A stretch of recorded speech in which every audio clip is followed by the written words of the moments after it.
A young man came into an ornate restaurant at 8 o'clock in London. He was alone, but 2 places had been laid at the table which was reserved for him. He had chosen the dinner very carefully, by letter a week before. A waiter asked him about the other guest. "You probably won't see him until the coffee comes," the young man told him, so he was served alone.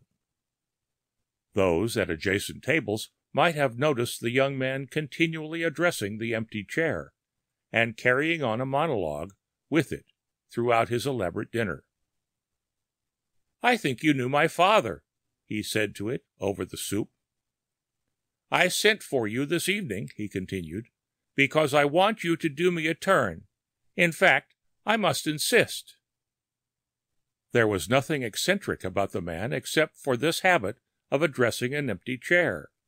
Certainly, he was eating as good a dinner as any sane man could wish for. After the Burgundy had been served, he became more voluble with his monologue. Not that he spoiled his wine by drinking excessively. "We have several acquaintances in common," he said. "I met King Seti a year ago at Thebes.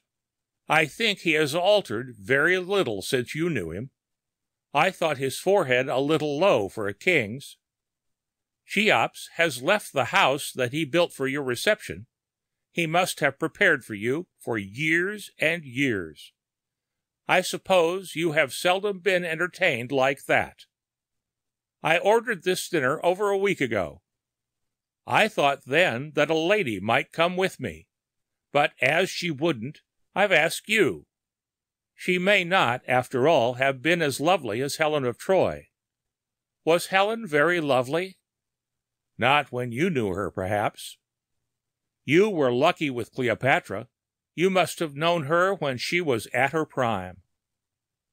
You never knew the mermaids, nor the fairies, nor the lovely goddesses of long ago. That's where we have the best of you." He was silent when the waiters came to his table, but rambled merrily on as soon as they had left, still turned to the empty chair. "You know, I saw you here in London only the other day.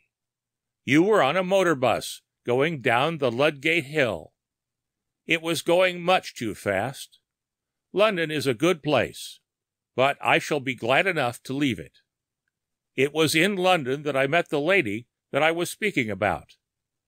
If it hadn't been for London, I probably shouldn't have met her. And if it hadn't been for London, she probably wouldn't have had so much besides me to amuse her. It cuts both ways."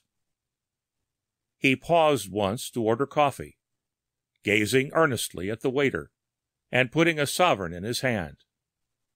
"Don't let it be chicory," said he. The waiter brought the coffee, and the young man dropped a tabloid of some sort into his cup. "I don't suppose you come here very often," he went on. "Well, you probably will want to be going. I haven't taken you much out of your way. There is plenty for you to do in London." Then, having drunk his coffee, he fell onto the floor by a foot of the empty chair, and a doctor, who was dining in the room, bent over him and announced to the anxious manager the visible presence of the young man's guest.